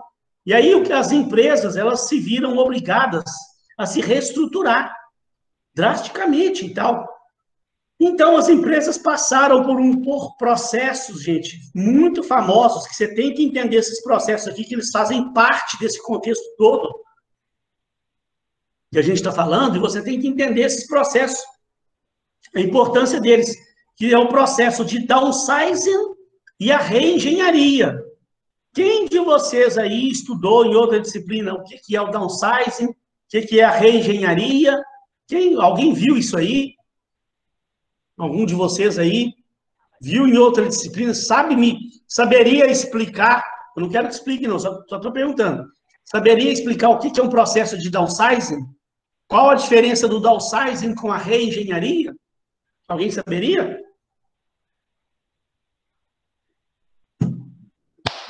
Senhor João Paulo? Dona Laura? Ou ninguém sabe? A Laura falou, downsizing é enxugar. Sim, de certa forma dá certo. Só que enxugar como? Vamos tentar entender. Dona Laura. Então, vamos tentar entender esse contexto, que ele foi importante nessa mudança que houve, tá?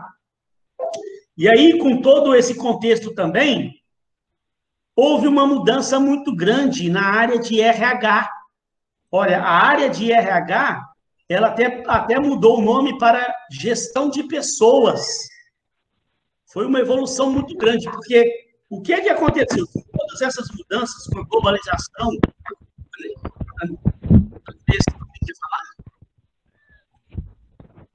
com a necessidade das empresas terem que se reestruturar, as empresas passaram a entender que o ser humano que era a chave da inovação, que o ser humano é que trazia a inovação para dentro da empresa. Então, isso foi uma mudança muito grande que aconteceu nessa área de gestão de pessoas, porque até então, né, pensa aqui, quando as empresas surgiram lá no início, o que era importante? Alguém com o microfone aberto ali, não sei se a pessoa quer perguntar alguma coisa. Amanda, quer falar alguma coisa, querido? Vamos tirar a palavra. Manda. Senão vou desativar seu fone aqui. Depois, se você precisar falar, você me fala. Então, fica dando eco lá para quem está ouvindo. Depois, se quiser falar, só me falar. Mas qual foi a mudança que aconteceu aqui, pessoal? Ó, as empresas entenderam que o ser humano era a chave da inovação. Essas empresas aqui no início, o que era importante eram as máquinas. Aqui, as empresas entenderam que as máquinas, elas trabalham.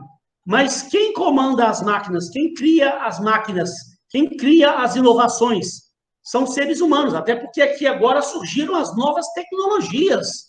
Surgiram novos computadores, surgiu a internet, uma série de fatores que surgiram que mudou o contexto completamente. E aí as empresas entenderam que o ser humano é que é a chave da atenção. O ser humano é que cria inovação. O ser humano que traz inovação para dentro da empresa. Então, o ser humano é que era a coisa mais importante que as empresas tinham, e não as máquinas. As máquinas trabalham, mas o ser humano é que cria, principalmente com toda esse aparato tecnológico que surgiu. Então, o ser humano, para você ter uma ideia, a gestão de pessoas passou a fazer parte do planejamento estratégico das empresas.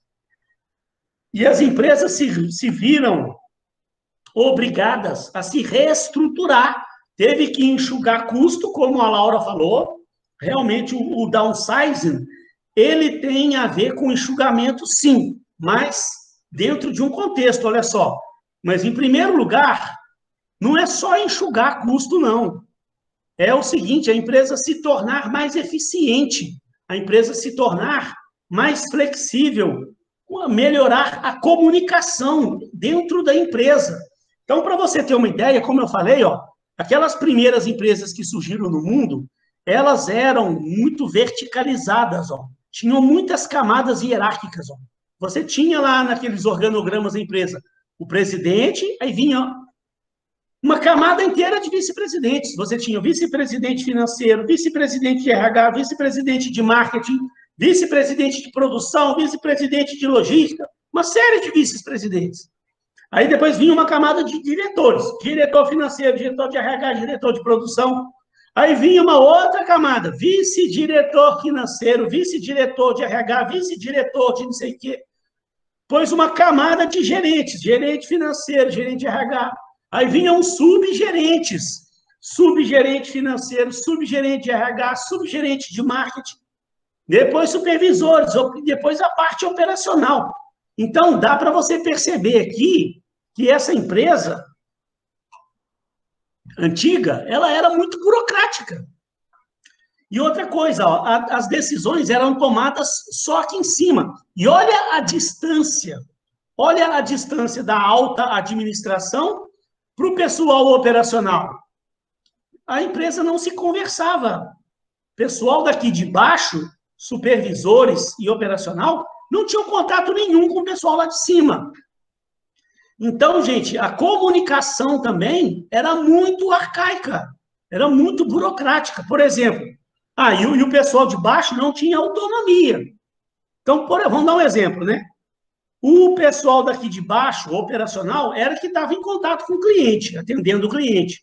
E eles não tinham liberdade para tomar decisões. Então, o cliente fazia uma exigência, o pessoal daqui de baixo não podia atender aquela exigência, sem o aval do pessoal da alta administração. Então, o cliente fazia uma exigência, quem estava aqui no operacional passava por um supervisor, o supervisor passava para o subgerente passava aquela demanda para o gerente passava aquela demanda para um vice-diretor, o vice-diretor passava a demanda para o diretor, até que chegava em alguém aqui em cima que dava o aval. Ele falava, não, então tá bom, se o cliente está fazendo essa exigência, vamos atender a exigência do cliente. Aí voltava a informação, né? Passava a informação para o vice-diretor passava para o gerente, que passava para o subgerente, que passava para o supervisor, até que chegava no operacional, até que resolvia o problema do cliente. Gente, então, era uma burocracia danada, sabe? E outra coisa, né? Isso ia passando para as camadas de cima através de memorandos, né? Tinha que fazer um memorando lá para o subgerente tinha que fazer um memorando lá para o gerente, uma solicitação. Era tudo muito burocrático. Então, a empresa não se conversava, não se comunicava bem, era uma empresa muito rígida, cheia de processos burocráticos. E como que você vai viver num ambiente que agora, nos anos 90, um ambiente competitivo, onde as empresas precisavam ser competitivas, burocráticas do jeito que estavam? Então, o downsizing ele veio para realmente enxugar tudo, enxugar a burocracia, enxugar... Olha o que aconteceu com essas empresas aqui, ó. Muitas empresas passaram por esse processo de downsizing, eliminando camadas hierárquicas. Então, você vê textos aí falando assim, o downsizing é o achatamento da pirâmide. Como assim achatamento? Ó, você eliminou camadas inteiras de vice-presidentes, camadas inteiras de vice-diretores, camadas inteiras de subgerentes. As empresas modernas hoje, elas não têm mais isso. Vice-presidente disso, vice-presidente daquilo. Não tem mais vice-diretor disso, vice-diretor daquilo. Eles olharam e falaram, gente, a gente não precisa, para que isso? Vamos redistribuir as funções.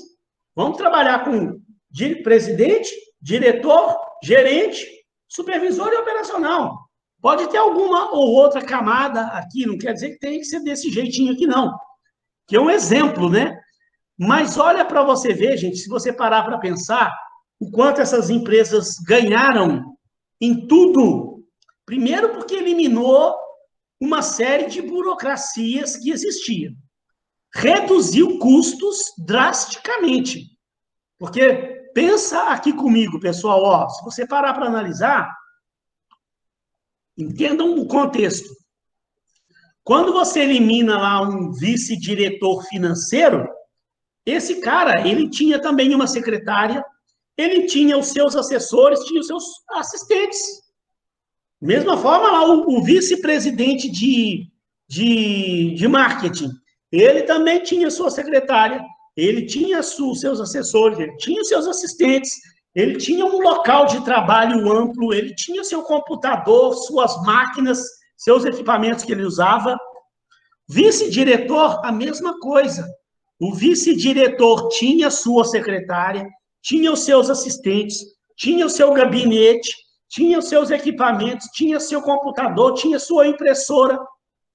Então, quando você elimina uma camada inteira, você eliminou uma camada de vice-diretores, você tirou, reduziu o salário daqueles vice-diretores que eram altíssimos, você eliminou as secretárias daqueles vice-diretores, os assistentes daqueles vice-diretores, os equipamentos daqueles vice-diretores, o espaço de trabalho daqueles vice-diretores puderam ser destinados a outras coisas dentro da organização.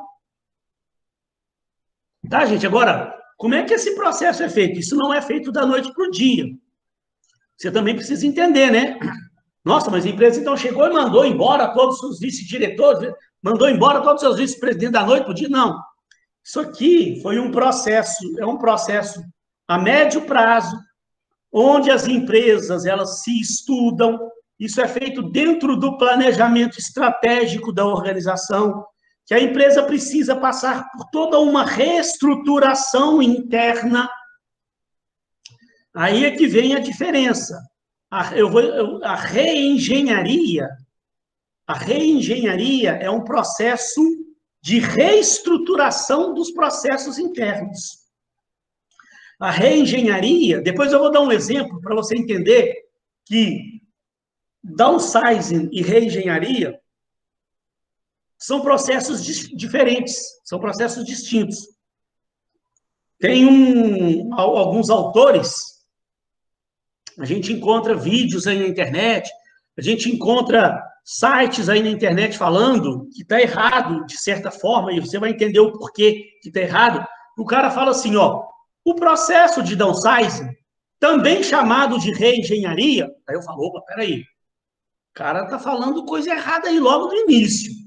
O processo de downsizing, também chamado de reengenharia, o cara que falou isso, ele está falando coisa errada. Processo de downsizing é diferente de um processo de reengenharia. São coisas distintas. Elas são complementares. Então, você tem que entender um contexto. Quando você faz um processo de downsizing, é muito provável que você tenha que fazer um processo de reengenharia. Por quê? Analisa comigo aqui, ó.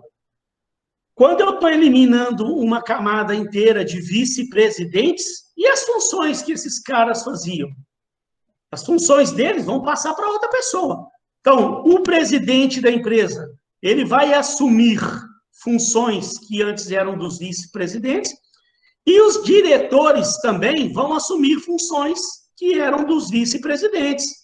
Da mesma forma aqui, ó, você eliminou uma camada de vice-presidentes, e aquelas funções que os vice-presidentes exerciam? Algumas funções foram assumidas pelos diretores, e outras funções foram assumidas pelos gerentes, e assim por diante.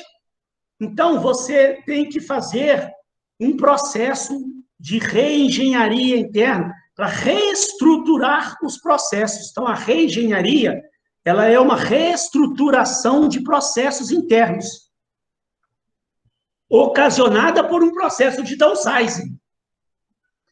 Então, qual é a diferença básica? Para você entender, você pode fazer um processo de reengenharia sem fazer um processo de downsizing. Vou dar um exemplo para você entender. Agora, sempre que você faz um processo de downsizing, é quase que certo que você vai ter que fazer um processo de reengenharia. Agora, por que eu posso fazer a reengenharia sem fazer o downsizing? Vamos entender isso. Vou dar um exemplo para você, que é um exemplo real. É um exemplo real. O que é que aconteceu? Numa concessionária de veículos lá do Nordeste, tá? Uma concessionária, ela precisava de fazer uma reestruturação interna. Estava num momento de crise, veio essas crises econômicas aí, alguns anos atrás, e ela precisava enxugar custo, fazer uma reestruturação interna. Mas o que ela fez? Ela olhou para dentro de si e pensou o seguinte: num setor lá, por exemplo, Eu tinha 8 vendedores, era uma concessionária, tá? 8 vendedores. Tinha 8 vendedores muito bons, excelentes funcionários. Mas com a crise econômica, a empresa reduziu as vendas de carro. E outra, muita gente parou de comprar carro novo, passou a comprar mais carro usado. Venda de carro usado aumentou, caiu bastante as vendas de carro novo. Então, a empresa precisava reduzir o quadro de vendedores, porque a venda de carros reduziu. Ela tinha 8 vendedores. Ela falou o seguinte, eu consigo trabalhar hoje, para atender a minha demanda, eu consigo trabalhar só com 4 vendedores. Mas eu também não quero me desfazer daqueles outros 4. São bons funcionários. Será que eu consigo realocar eles aqui dentro da empresa? Aí a empresa fez uma análise interna e identificou o seguinte, ó, nós estamos precisando também fazer uma reestruturação no nosso RH. Tem um desses vendedores aqui que ele entende bem de RH, ele tem muita aptidão para essa área de RH. Então, eu posso pegar esse vendedor e alocar ele dentro do meu RH? Sim, tem espaço lá para ele. A gente até está reestruturando o RH. Tem um desses outros vendedores que ele tem um conhecimento muito grande também na área de marketing e de marketing digital. A empresa olhou e falou, opa, então, nós não estamos precisando reestruturar nossa área de marketing, nós não estamos precisando, nós não estamos criando novas estratégias de marketing digital, que agora está em moda, então eu posso pegar esse vendedor aqui e colocar lá na nossa área de marketing digital, e assim por diante. O outro aqui eu posso alocar ele em outra área, e o outro eu posso alocar em outra área. E a empresa assim fez. Ela, então, o que essa empresa fez? Ela tinha 8 vendedores, ela realocou 4 vendedores em outras áreas, manteve só 4 vendedores. Então, ela fez uma reengenharia, porque aí ela teve que reestruturar os processos ali internos. Ela fez uma reengenharia. Agora, ela fez um downsizing? Não, ela não fez um downsizing. Ela não eliminou uma camada de vice-presidentes, ela não eliminou camadas hierárquicas. Ela só se reestruturou. Pegou 4 profissionais de uma área e realocou em outras áreas. Ela fez uma reengenharia, mas não fez um downsizing. Então, tá vendo só a diferença? Então, eu posso falar, o processo de downsizing, que também é chamado de reengenharia, esse conceito não está muito certo, não. Processo de downsizing é a redução de camadas hierárquicas. Tá? A reengenharia, ela acaba sendo uma consequência de um downsizing. Porque quando você faz o downsizing, você elimina camadas hierárquicas e você, então, tem que fazer uma reestruturação dos seus processos. Você tem que fazer uma reengenharia. E outra coisa, você não pode também confundir com empresas que reduzem o seu quadro, demitem funcionários, né, mas sem fazer downsizing. Ela fez um enxugamento de custo. Igual eu trabalhei numa empresa que, em um determinado momento, lá em 2014, quando chegou aquela crise econômica, o diretor falou, gente, ó, nós estamos prevendo que vai vir uma crise aí econômica medonha. Nós precisamos enxugar quadro. O que o diretor da empresa fez? Chamou os gerentes de cada área, falou, gerente tal, lá na sua área você tem quantos funcionários? Falou, eu tenho 17. Então, eu quero enxugar quadro, quero que você escolha 5 para a gente demitir, que você vai ter que trabalhar só com 12. Você, fulano, na sua área, você tem quantos? Na minha área administrativa, eu tenho 22. Então, eu quero que você me escolha também mais 7. Eu quero trabalhar só com 15 nessa área aí. E foi fazendo isso em todas as áreas. E ele reduziu pessoas em cada área, mas ele não enxugou, ele não eliminou camadas hierárquicas. Ele fez um enxugamento para reduzir custo. Isso não é um processo de downsizing. O processo de downsizing há uma eliminação de camadas hierárquicas, que também então é diferente, né? Então, a empresa previu uma crise aí, manda a gente embora para reduzir custo. Não é um processo de downsizing. Agora, olha só, gente, só para encerrar, já vou encerrar já, quando a empresa faz um processo desse de downsizing, olha o quanto de benefício ela tem. Olha o quanto de benefício ela tem. Ó, primeiro, tem benefícios para as empresas, que melhora, uma melhoria acentuada no sistema de comunicação. Olha aqui para você ver, ó, essa empresa que passou por downsizing, do lado direito, com certeza você vai concordar que ela se comunica muito melhor do que essa. Essa empresa aqui tem muita camada. A comunicação do pessoal de baixo com o pessoal de cima é péssima. Nessa empresa aqui, você aproximou, você achatou a pirâmide organizacional e aproximou o operacional e os supervisores dos diretores e do presidente. Ó, aqui, quantas pessoas do operacional para os vice-presidentes e diretores, quantas camadas existiam? A comunicação era muito ruim. Aqui você aproximou. Essas pessoas se comunicam melhor. Então, houve uma melhora na comunicação, na agilização das decisões também. Com certeza, a empresa mais enxuta, ela toma decisão mais rápida. Redução drástica de custo, como eu falei. Uma definição mais clara dos objetivos e das responsabilidades. Por quê? Aqui, ó, por exemplo, ó, quando acontecia um problema sério na empresa, às vezes não ficava claro de quem foi a responsabilidade. Porque determinada coisa, a responsabilidade era de quem? Era do vice-presidente ou era do diretor? Ou era do vice-diretor? Havia muita confusão, né? Na hora que dava um problema, você não sabia. Aquela responsabilidade era de quem? Era do diretor, era do vice-diretor ou era do gerente?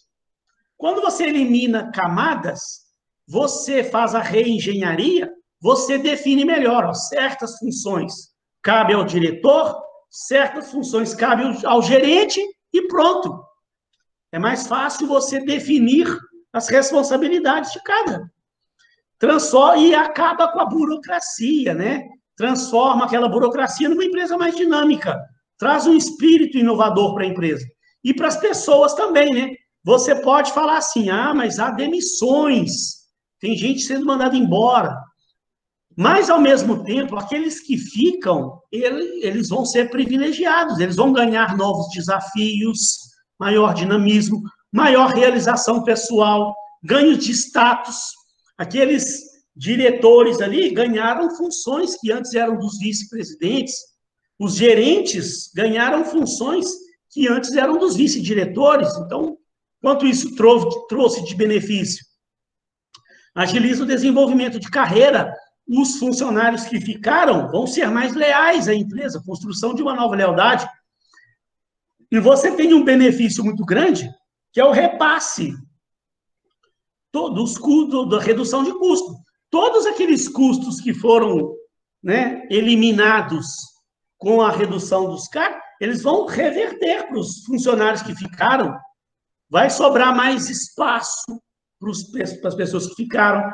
Os custos que foram cortados vão ser reinvestidos em novos treinamentos, em novos equipamentos para aquelas pessoas que ficaram. Então, gente, assim, o ganho de custos não tem comparação, né? E a reengenharia, eu já expliquei, ela é uma reestruturação dos processos internos. E aí, gente, com relação também, muita gente fala assim, professor, mas isso é triste. As empresas que fazem downsizing mandam a gente embora. Mas vamos analisar aqui. Ó. Só para encerrar, nem vou passar slide mais não. Para encerrar. Mas esse é um processo também normal nas organizações, pessoas, porque é o seguinte, aqueles vice-presidentes, por exemplo, que estão sendo mandados embora, né, que muitas empresas fizeram isso, coitadinho, né? Tem aluno que fala assim, coitado do vice-presidente, foi mandado embora, e agora? Gente, quem é um vice-presidente de uma grande organização? Não é um funcionário que acabou de se formar e já assumiu como vice-presidente, não. Não é isso. Um vice-presidente é uma pessoa também que ela já está ali prestes a se aposentar ou já está aposentada. É uma pessoa que tem uma bagagem de vida muito grande, uma experiência de vida muito grande, uma formação. muito grande. O cara já fez pós-graduação, já fez mestrado, fez doutorado. E outra coisa, ele já está querendo mesmo se encostar. Muitos deles. O cara já está querendo criar uma empresa de consultoria para ele. Então, às vezes, aquele vice-presidente, para ele, a melhor coisa que acontece é a empresa chegar e resolver fazer um downsize e mandar ele embora. Porque aí ele recebe uma bolada, que o vice-presidente é um cara que está lá na empresa há mais de 20 anos, 25, 30 anos na empresa. O salário dele é astronômico. O cara recebe lá 30, 40 mil reais por mês. Quanto você acha que esse cara tem de fundo de garantia depositado lá na Caixa Federal? Mais de 100 mil de fundo de garantia, 200 mil de fundo de garantia, que ele ficou lá 20, 30 anos trabalhando com salário, e desses 30 anos que ele trabalhou, 15 já foi como vice-presidente. Imagina, 15 anos você trabalhando com salário de 30, 40 mil. Seu fundo de garantia é 200 mil, 250 mil, daí para cima. Então, quando a empresa vai demitir um funcionário desse, para ele é a melhor coisa do mundo. Que ele recebe lá um bônus, uma rescisão de R$500 mil para cima, ou de repente R$1 milhão de reais, R$1 milhão de indenização para mandar embora. É o dinheiro que o camarada precisava para refazer a vida dele. Daí ele, daqui a pouco, ele já vai se aposentar, já vai ter a aposentadoria dele, vai montar uma empresa de consultoria para ele e vai acabar prestando serviço para a mesma empresa, através da sua empresa de consultoria. Isso acontece. Sabe, gente, e às vezes, só para encerrar, para você refletir, às vezes você fica muito preocupado com esse negócio do seu emprego, né? O emprego, o cara vai perder o emprego. Mas você que está começando a sua carreira agora, você está fazendo sua faculdade, está indo para o mercado de trabalho, você está muito preocupado com o seu emprego, com a carteira assinada, né? Uma pessoa que já está mais de 20 anos trabalhando no mercado de trabalho ali, ela passa a não ter mais tanta essa preocupação. Eu mesmo, por experiência própria minha, eu hoje, eu trabalhei 20 anos no mercado imobiliário, hoje eu não quero mais trabalhar no mercado imobiliário de carteira assinada mais não. Eu criei uma empresa de consultoria para mim, tenho uma experiência de 20 anos nessa área comercial de administradores, estou sendo requisitado por empresas aí, mas eu quero mais prestar uma consultoria. Eu trabalho de carteira assinada para a faculdade, então eu já tenho minha carteira assinada com a faculdade. Graças a Deus, estou muito feliz aqui na faculdade, dando as minhas aulas, tenho um saláriozinho bacana e tal. E durante o dia, eu não quero mais trabalhar de carteira assinada na empresa, não. Uma empresa veio atrás de mim há pouco tempo, aí eu falei, beleza, mas dá para a gente não assinar a carteira, para eu ter eu trabalhar dando uma consultoria, eu vou prestar um bom serviço para a empresa, mas com uma flexibilidade de horário, para eu poder também me dedicar mais também às coisas minhas particulares lá da faculdade. Dá. O cara também, para ele, era tudo que ele queria. A gente se acertou, eu fiz um contrato de prestação de serviço com ele lá, fico de carteira assinada com a faculdade e de dia dou consultoria. Para mim, é muito mais vantajoso do que eu ir lá assinar carteira e ter que ficar lá batendo ponto. Não quero isso mais, não. Então, esses vice-diretores, vice-presidentes, eles estão chegando numa fase da vida deles também, que eles estão buscando abrir consultoria para eles, vão prestar serviço para a empresa de uma outra forma, e quando é desligado, ganha uma rescisão de um valor astronômico. Vão fazer a vida deles. Tá? E esse processo ele é muito bem estudado. A empresa, às vezes, gasta aí 2 anos, 3 anos, fazendo um planejamento de como que ela vai fazer esse processo de downsizing. E vão preparando aquelas pessoas que vão ser cortadas também, já vão preparando elas também para a realidade da vida. Elas também já vão se preparando. Então, não é um processo tão doloroso quanto parece, não. E traz muito benefício para a empresa, como a gente viu aqui. Pessoal, a próxima aula, ela é muito bacana, hein? Porque nós vamos ver na próxima aula sobre a diversidade de força de trabalho. Nós vamos fazer os testes, vamos falar sobre geração XYZ, Vamos falar de testes de personalidade. Vamos falar de teste de dominância cerebral. Vamos falar do teste DISC.